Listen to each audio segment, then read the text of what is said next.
Mis on elus oluline?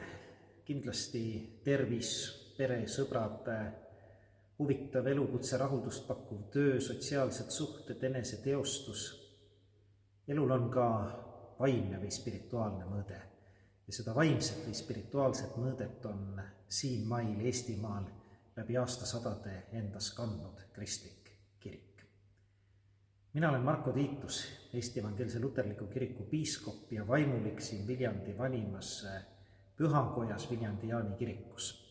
Mulle meeldib õppida ja mulle meeldib õpetada, avastada ja näha seda maailma uue pilguga. Ja üks võimalus selleks on leerikursus, mida ma juba paari nädala pärast juhendama asun. Mida me leeris teeme või mille üle arutleme?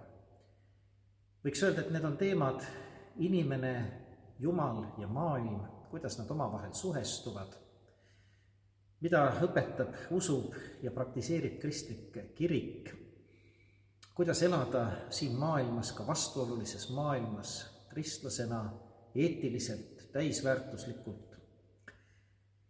Mida tähendab olla ristitud? Kõikide nende teemade üle leerikursusel ka arutleme.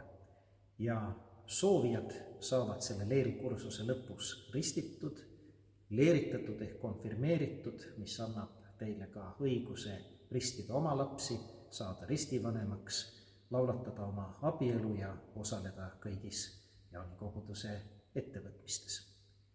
Esimene kogunemine laupäeval, 28. septembril kell 10 Jaani kirikus. Tunnid hakkavad toimuma üle nädala laupäeva enne lõunati, ristimine ja leeri õnnistamine jõulude ajal. Tule ja vaata.